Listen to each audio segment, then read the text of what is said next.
Hello दोस्तों, मैं जय शुक्ला आपका निर्माण जीएस एकेडमी में स्वागत करता हूँ। आज अपन 12th क्लास के अकाउंटिंग का चौथा लेक्चर के विषय में बात करेंगे और उस पर अपन बात करेंगे साझेदारों के पूंजी खाते। जो पिछला लेक्चर था, तीसरे लेक्चर में अपन ने बात किया था लाभ हानि विनियोजन खाते, प्रॉफिट लॉस एप्रोप्रिएशन अकाउंट के विषय में। आज अपन बात करेंगे साझेदारों के पूंजी खाते के विषय में। मैंने आपको बताया था कि साझेदारी व्यापार में बहुत सारे साझेदार होते हैं और वह साझेदार मिलकर व्यवसाय में पूंजी लगाते हैं और व्यापार को प्रारंभ करते हैं। जब व्यापार करते हैं तो जो व्यापार का लाभ होता है, व्यापार के लाभ का बंटवारा किया जाता है। मैंने बताया था कि जो लाभ का बंटवारा होता है, लाभ के बंटवारे के लिए अपन तैयार करते हैं प्रॉफिट लॉस एप्रोप्रिएशन अकाउंट, यानी लाभ हानि नियोजन खाता। लाभ हानि नियोजन खाता बनाने के बाद एक जो सबसे महत्वपूर्ण खाता है वह है पार्टनर्स कैपिटल अकाउंट। आज अपन बात करेंगे साझेदारों के पूंजी खाते या पार्टनर्स कैपिटल अकाउंट के विषय में। साझेदारों के पूंजी खाते किस प्रकार से तैयार किए जाते हैं, उनमें कौन कौन से विधियां होती हैं तैयार करने के विषय में, आज अपन उसी पर बात करेंगे। देखिए, साझेदार जो भी अपनी पूंजी व्यापार में लगाते हैं, उस पूंजी में उनको प्रतिवर्ष कितना लाभ हो रहा है, उनकी पूंजी में क्या परिवर्तन आ रहा है, उसके आधार पर पूंजी खाता तैयार किया जाता है। पूंजी खाता तैयार करते समय मुख्य रूप से पूंजी खाता दो प्रकार से अपन तैयार करते हैं। एक होता है आपका साझेदारों का स्थायी रूप से पूंजी खाता और दूसरा होता है परिवर्तनशील पूंजी खाता। जैसा कि आप पीछे देख रहे होंगे, पूंजी खाता कैपिटल अकाउंट दो प्रकार से तैयार होता है। एक स्थिर पूंजी खाता होता है और दूसरा होता है परिवर्तनशील पूंजी खाता। जब अपन स्थिर पूंजी खाते का उपयोग करते हैं तो इस पे दो प्रकार से खाते तैयार होते हैं। एक होता है पूंजी खाता कैपिटल अकाउंट और दूसरा होता है चालू खाता या करेंट अकाउंट। ऐसा क्यों होता है, इसके पीछे भी कारण है। क्या होता है, जब साझेदार यह मान लेते हैं कि पूंजी को अपन को स्थिर रखना है, मतलब पूंजी में हमें कोई भी परिवर्तन नहीं करना है, ऐसी दशा में जब पूंजी में हमें कोई भी परिवर्तन नहीं करना होता है, ऐसी दशा में हमें दो प्रकार के खाते तैयार करना होता है। एक होता है आपका पूंजी खाता और दूसरा होता है आपका चालू खाता। पूंजी खाते में केवल और केवल साझेदारों की पूंजी का उल्लेख किया जाता है जो प्रारंभिक रूप से साझेदारों ने पूंजी लगाई होगी।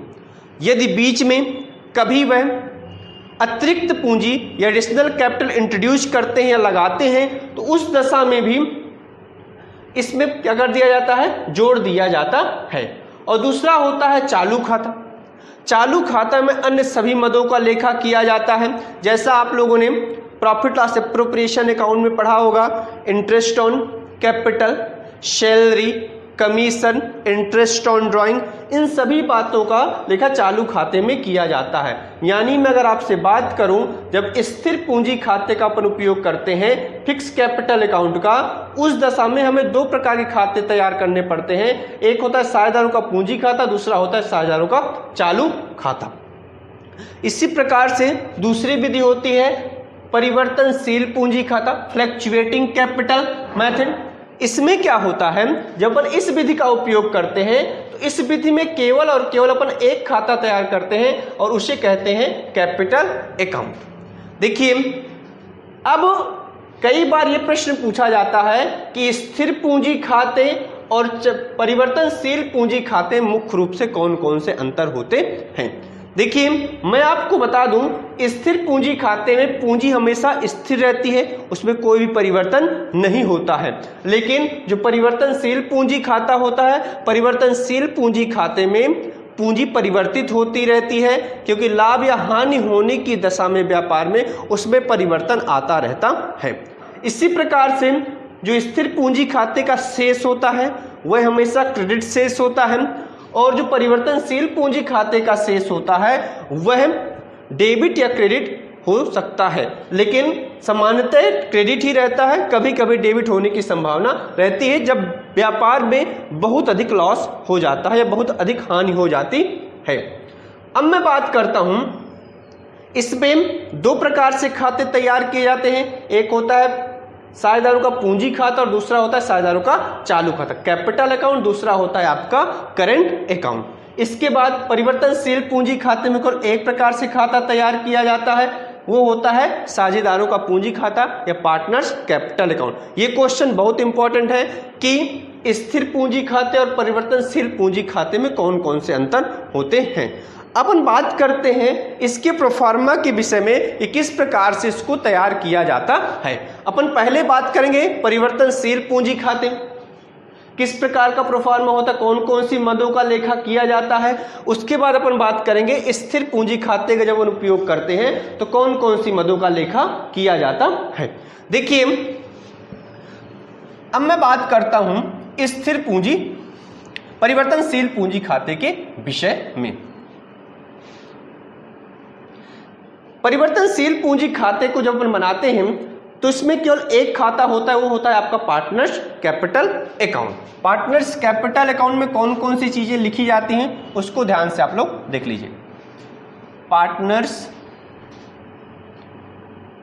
कैपिटल अकाउंट,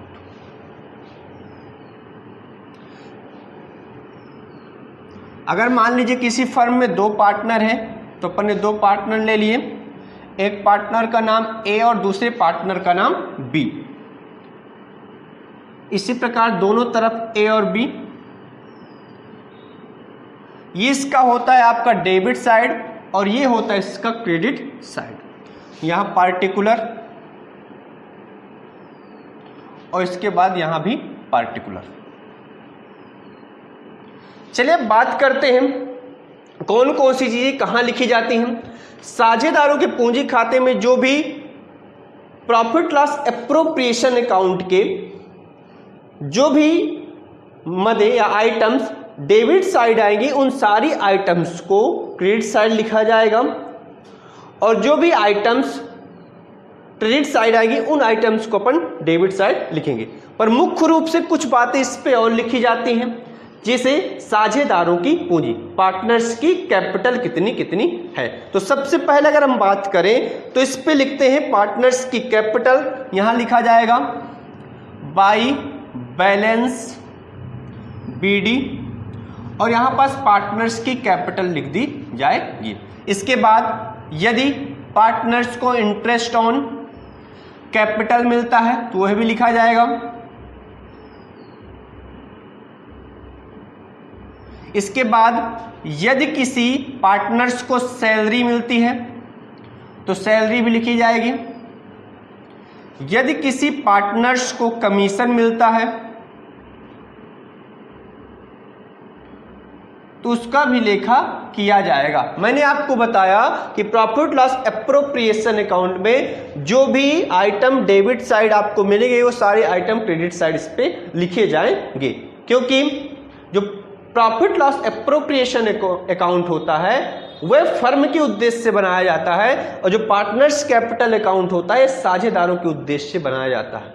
साझेदारों के लिए लाभ होते हैं और फर्म के लिए क्या होती है, वह हानि होती है बाई कमीशन। इसके बाद यदि किसी साझेदार ने ड्राइंग किया हुआ यानी आहरण किया हो तो वो डेबिट साइड लिखा जाएगा, क्योंकि यह इनके लिए साझेदारों के लिए हानि होती है। इसी प्रकार इंटरेस्ट ऑन ड्राइंग, यदि किसी साझेदार ने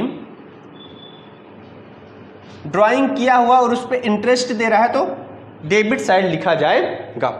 इसके बाद कुछ चीजें और होती हैं जो मुख्य रूप से लिखी जाती हैं। मान लीजिए किसी साझेदार ने अतिरिक्त कैपिटल इंट्रोड्यूस किया है तो उसको भी यहां पास लिखा जाएगा टू कैश करके या फिर बैंक करके। यदि नहीं किया है तो फिर नहीं लिखा जाएगा।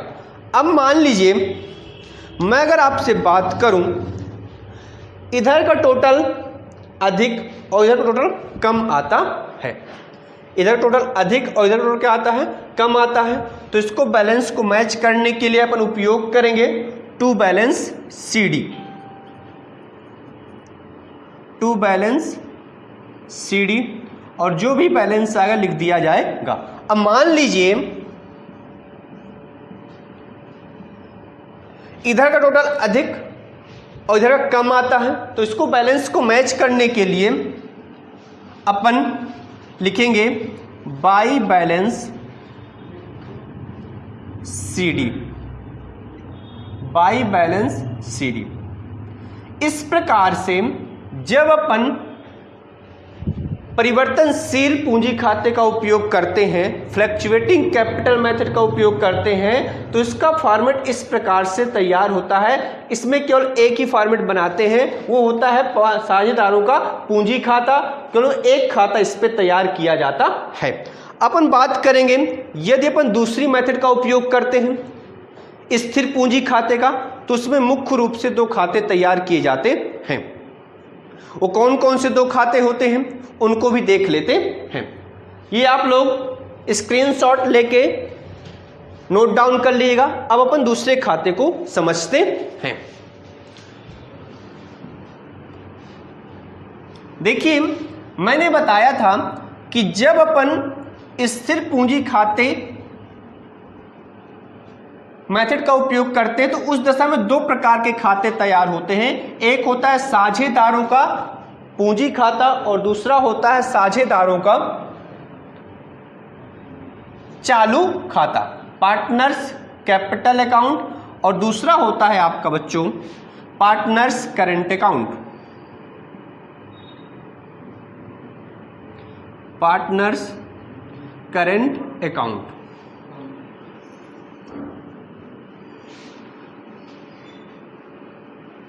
पार्टनर्स करंट अकाउंट भी उसी प्रकार से ही तैयार होता है, लेकिन इस पे साझेदारों की पूंजी नहीं लिखी जाती है। साझेदारों की पूंजी केवल साझेदारों के पूंजी खाते पर लिखी जाती है, और जो करंट अकाउंट होता है उनमें अन्य सभी मदों का लेखा किया जाता है, जो मदें पार्टनर्स कैपिटल अकाउंट में नहीं लिखी जाती हैं। यह मेथड है जब अपन पूंजी फिक्स है, साझेदारों की पूंजी क्या है, स्थिर है यानी फिक्स है। उस दशा में आपको दो प्रकार के खाते तैयार करने पड़ेंगे। एक होगा पार्टनर्स कैपिटल अकाउंट, दूसरा होगा पार्टनर्स करंट अकाउंट। अब देखिए इनमें कौन कौन सी मुख्य बातें लिखी जाती हैं उसको भी ध्यान से समझ लीजिए। देखिए, मैं अगर बात करूं तो इस पे केवल और केवल साझेदारों की पूंजी लिखी जाती है, उसके अलावा कुछ भी नहीं लिखा जाता है। यदि साझेदारों की पूंजी लगी है तो लिखेंगे बाई बैलेंस BD करके, और यदि साझेदार ने पूंजी से कुछ बीच में निकाला हुआ है, आहरण किया हुआ है, ड्राइंग किया हुआ है, तो उसका भी लेखा इस पे कर दिया जाएगा बाई कैश करके।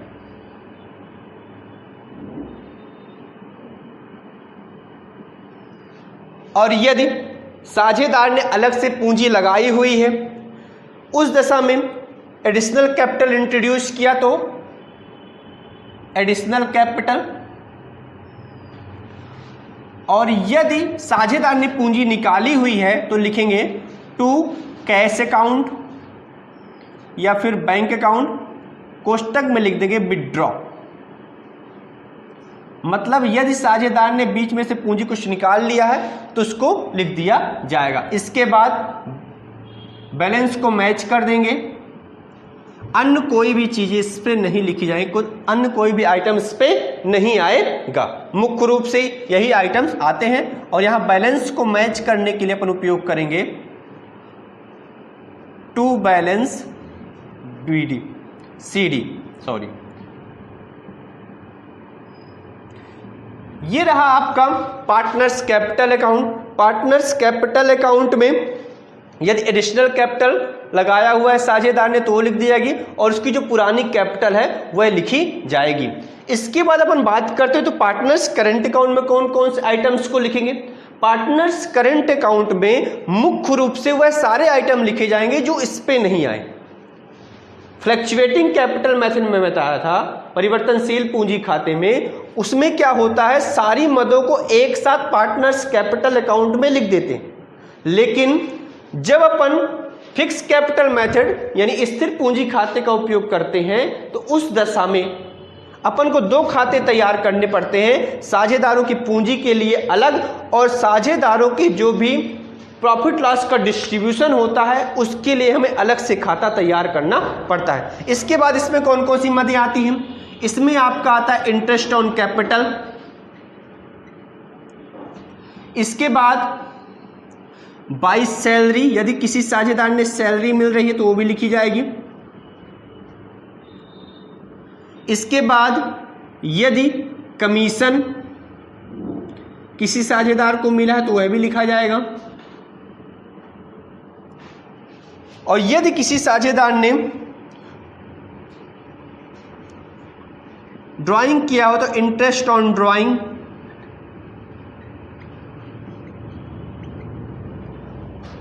और यदि आहरण तो उसके लिए टू ड्राइंग।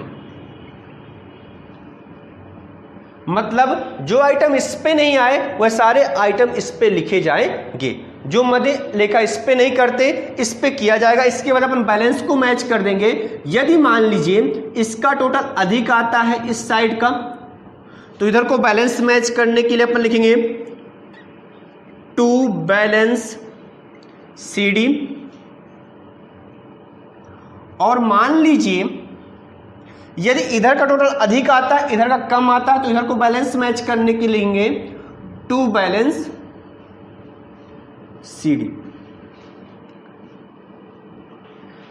तो जब अपन पूंजी खाता तैयार करते हैं तो पूंजी खाते मुख्य रूप से दो प्रकार से तैयार होते हैं। एक होता है आपका स्थिर पूंजी खाता और दूसरा होता है आपका परिवर्तनशील पूंजी खाता।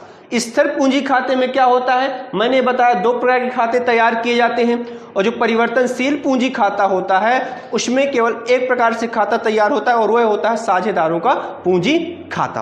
तो आज अपन ने बात किया मुख्य रूप से साझेदारों के पूंजी खाते के विषय में।